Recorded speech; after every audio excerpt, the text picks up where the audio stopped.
Mga airline operator sumulat na rin sa DOTR para humiling ng discount sa airport fees. Sarap na rin ang pagtaas ng jet fuel. Kasama mo sa balita, Radyoman Joyce Adra. RMN Live Report.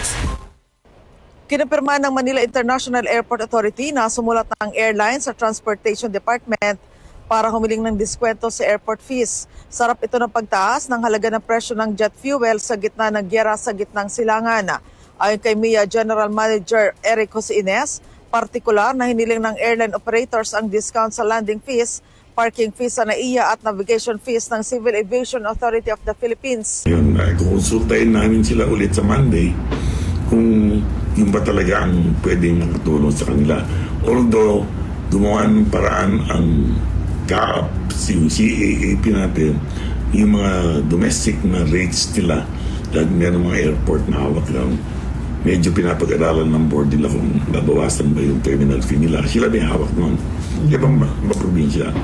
Yung naman sa atin naman, ay inaalam muna namin kung pwede bang mabawasan namin.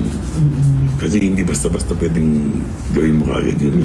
We cannot unilaterally, decrease rates or change our rates. Hindi pwede. Aminado naman si Ines na mas malaki pa rin ang epekto sa gastusin ng airlines ang mataas na jet fuel kesa sa airport fees. Anong effect? Kasi yung airline yan, ang titignan nila actually, yung fuel din, malaking bagay yun. So kung malaki ang gastos nila sa fuel, natural lang magtataas sila ng presyo. Whether or not nangyayari Middle East o hindi, yung crisis ngayon, no?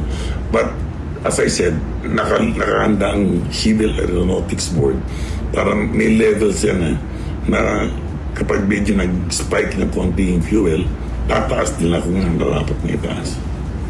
Yun. So, Sa Lunes ay nakatakdang magpulong ang DOTR kasama ang CAAP at Civil Aeronautics Board para talakayin ang kahilingan ng tatlong grupo ng airline operators. Kasama mo sa DZXL Manila, Radyoman Joyce Collantes Adra, Tatak RMN.